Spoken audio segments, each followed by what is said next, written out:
thanks for joining me. I hope you're having an amazing day. My name is Alaina Denise and this is my channel. I like to make content and videos centered around finding your true authentic self or expressing your voice more. So if you definitely would love to join the journey and like this content, then please be sure to hit the subscription link below. We would love to have you join this amazing positive family. Also turn on your notifications so you're never late to the party. So today I'm going to be discussing an important subject, movies, and not just any movies. It's going to be movies that are aimed to helping you get out of your funk, get out of your mood, especially if you're feeling down in the dumps, feeling a little under the weather lately. Watching the top 10 movies that help me with when I'm in depressive moods. Hopefully this helps you guys too. In my list of movies, I try to have a mixture of different genres such as comedies, indies, sad movies, animation. Everybody has different tastes, but most of the movies that I'm going to be picking are going to be relatable to my life, so they might be a little bit different. So of course you have your normal like chick flicks, your comedies, your rom-com, but I relate to.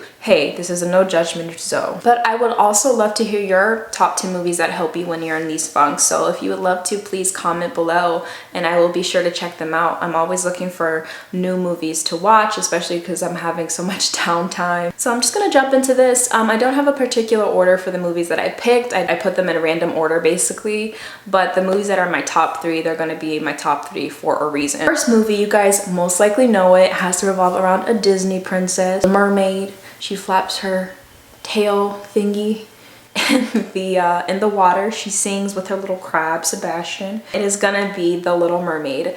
This movie, if you guys haven't watched it already, it's about basically a mermaid who's trying to live on out of water and land and also, you know, fall in love with the prince. This movie is just a classic, of course, not only because of the character, but like the music and the storyline itself. I mean, of course we're not mermaids trying to be human, but it's the aspect of trying to be who you want to be and to be loved and accepted for who you are and to chase after your dreams and your goals. And that's something, even as a little girl, I remember connecting with so much and singing Part of Your World all around the house over and over again. It helps me to feel warm and fuzzy on the inside and that everything's gonna be okay. Those great childhood movies that helps to appease my little child within my heart whenever I'm feeling like I feel out of place or I'm just not feeling great. So I recommend this one. Number 9.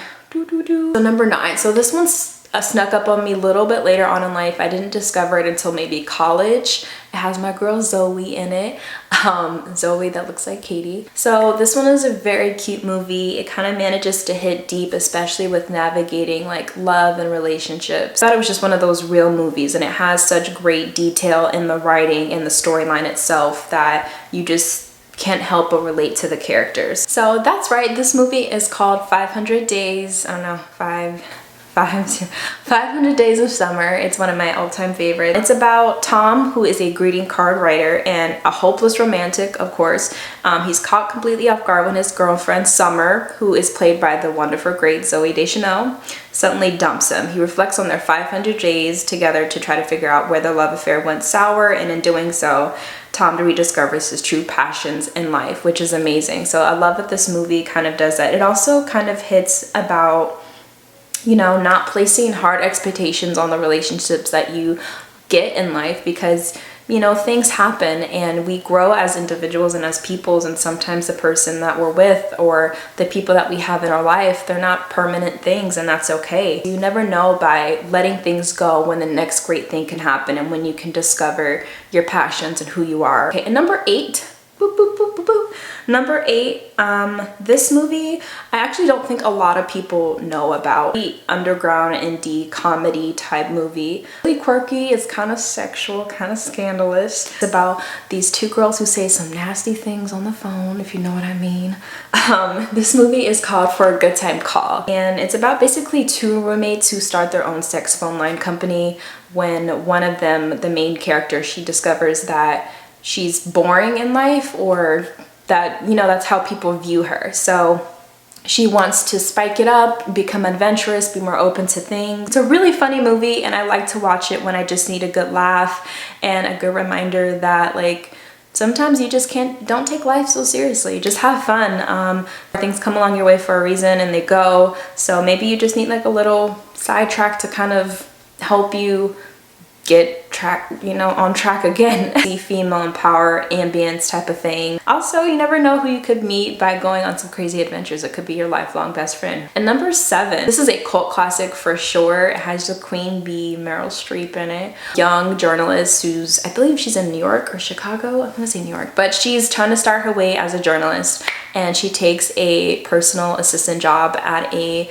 magazine editing company for Meryl Streep, who is editor-in-chief for the fashion community. She's basically the fashion it person. Anne Hathaway is basically trying to navigate her career journey on like who she is, and I love it. I'm explaining it in such a simple way, but like the movie itself takes you on a journey of this character and you relate to it, because she kind of changes throughout the way into this person that she doesn't no longer recognize by the end of the movie. And that's basically what this is about.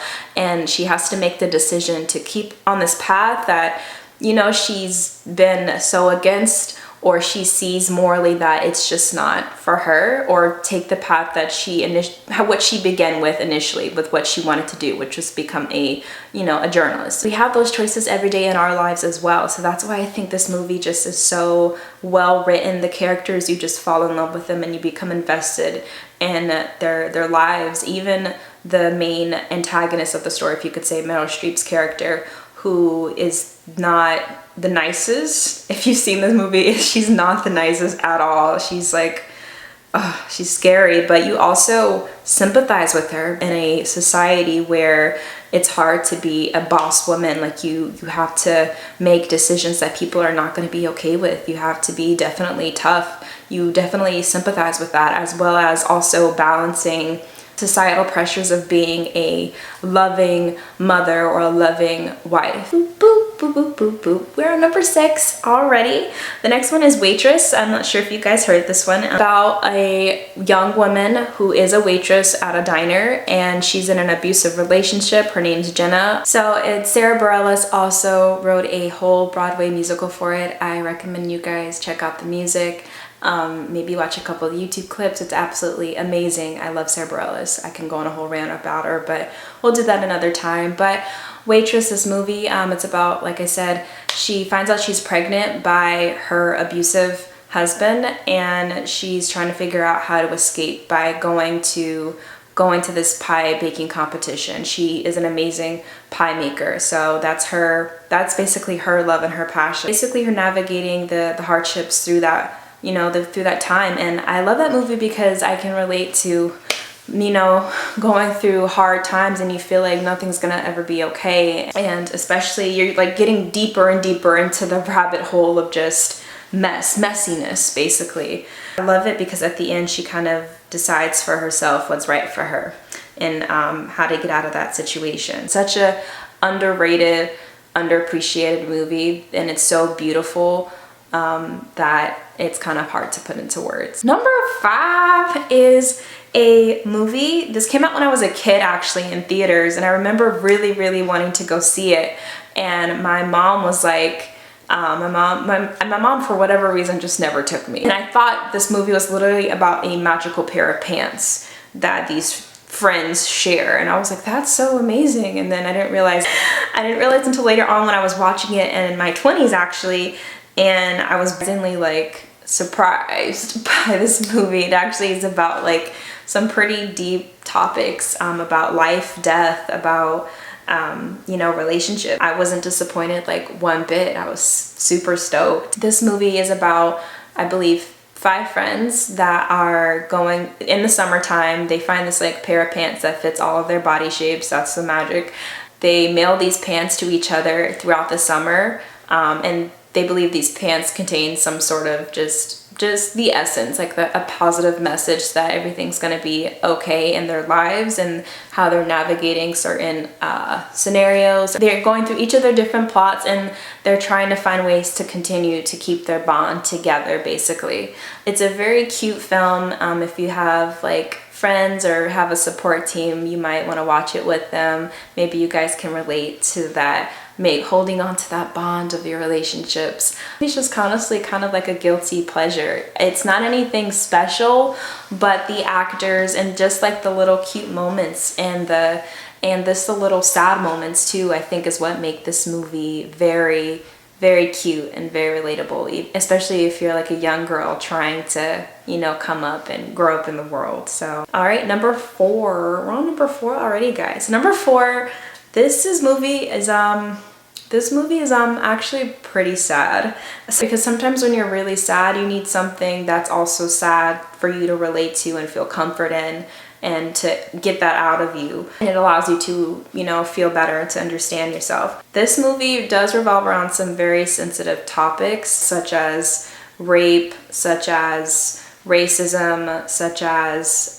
suicide. So I definitely would recommend with caution, making sure you're in a mental health headspace to watch this film, but you won't be disappointed if you do decide to dive into it. It's a beautiful, dark film. This movie is called Detachment. This movie is it's a substitute teacher played by Adrien Brody, who he basically shuts out everyone around him. He doesn't try to build emotional connections, which is why he's a substitute teacher, because it's not a permanent thing. But interesting enough, he makes a bond with each of his students and colleagues, and everyone's in a sense troubled and lost, even the students. It's a very rundown high school. All the students are very troubled or have gone through some pretty hard things in life. So basically this Adrien Brody's character, the teacher, he is basically becoming a role model to his students and teaching them about the ways of the world.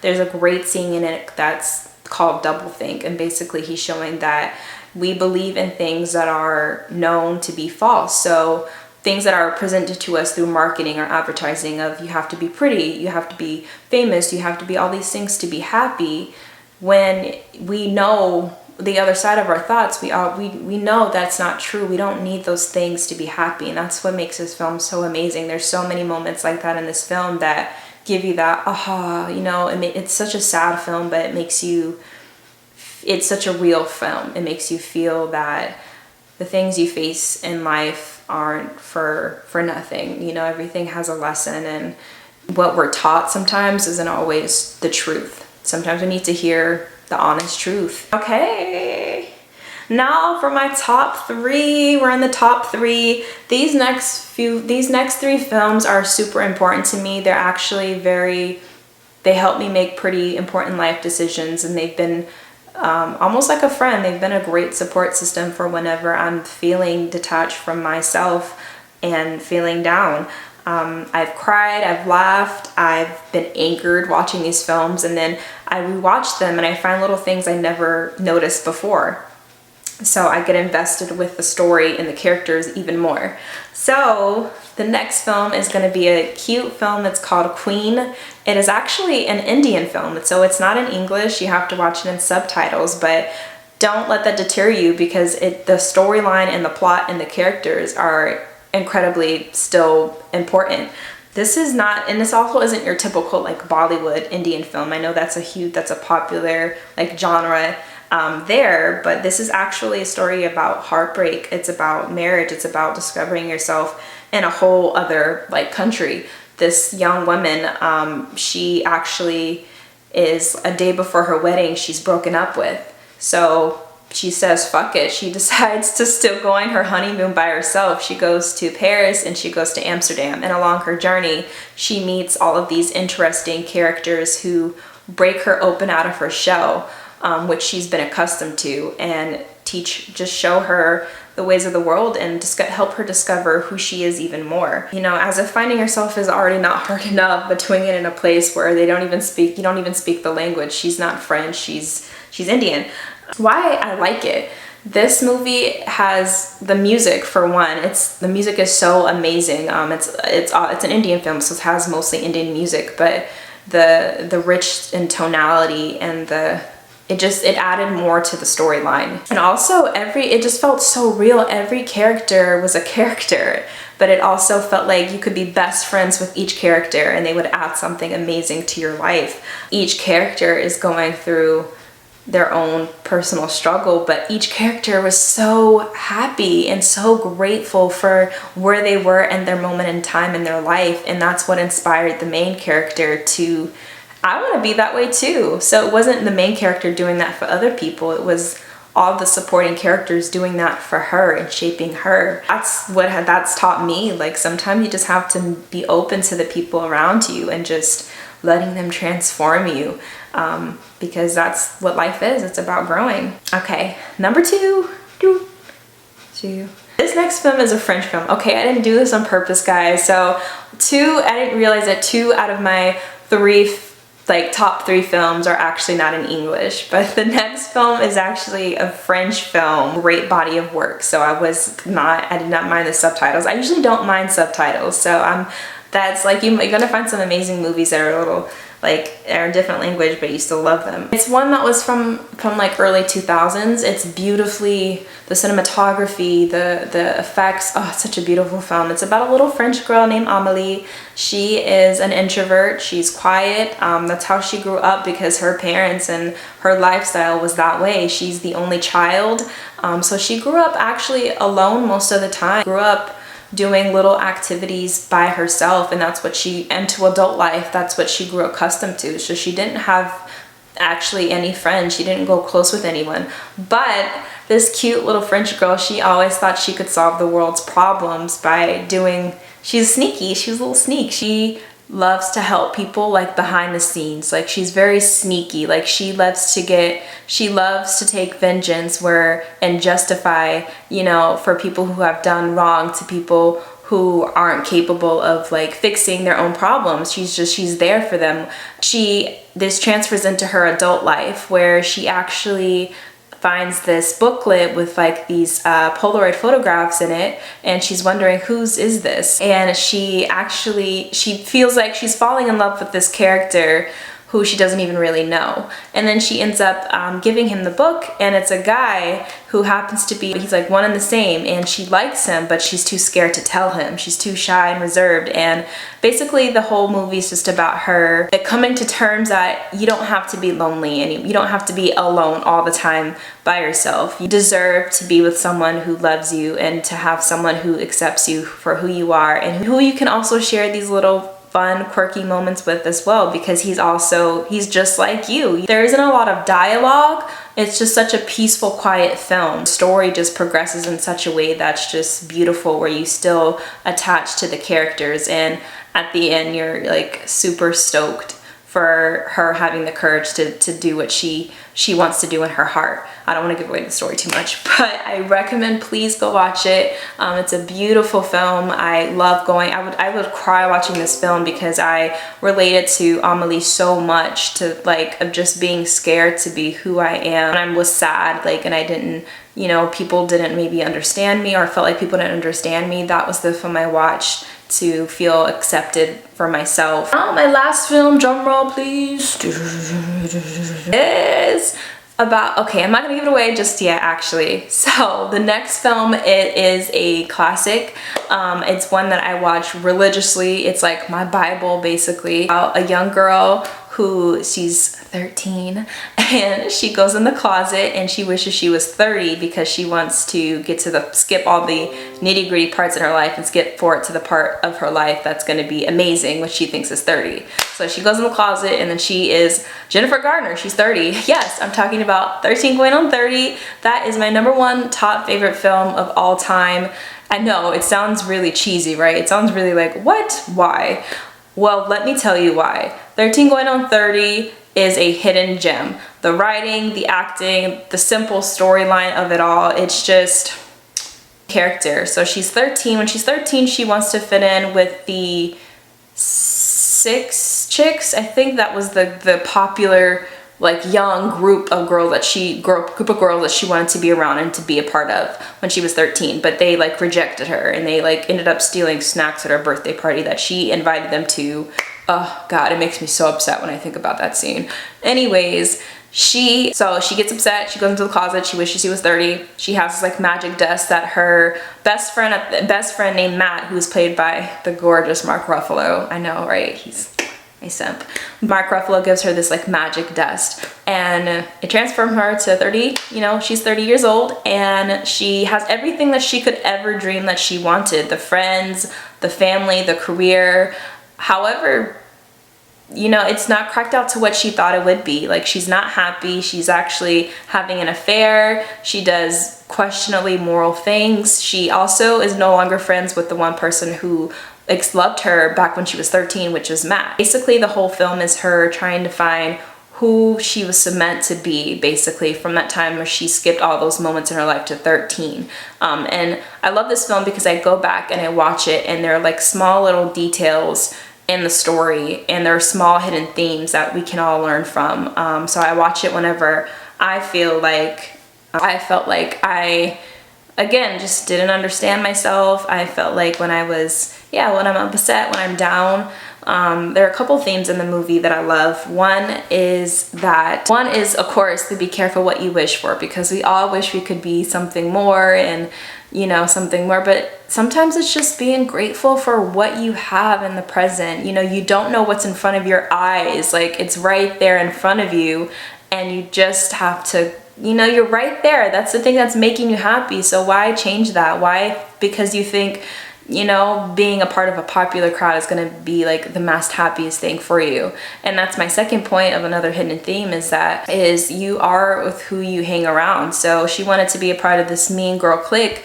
Skip to, you know, a couple years down the road, that has affected her lifestyle. She's done some things that maybe she's not proud of because she's hung out with the wrong people. That's, you know, an important thing. Like I said, you have, like I've mentioned in my previous videos, is that you have to be surrounded by the people who support and love you. None of that toxicity. So that's what she was around, and that's what she became.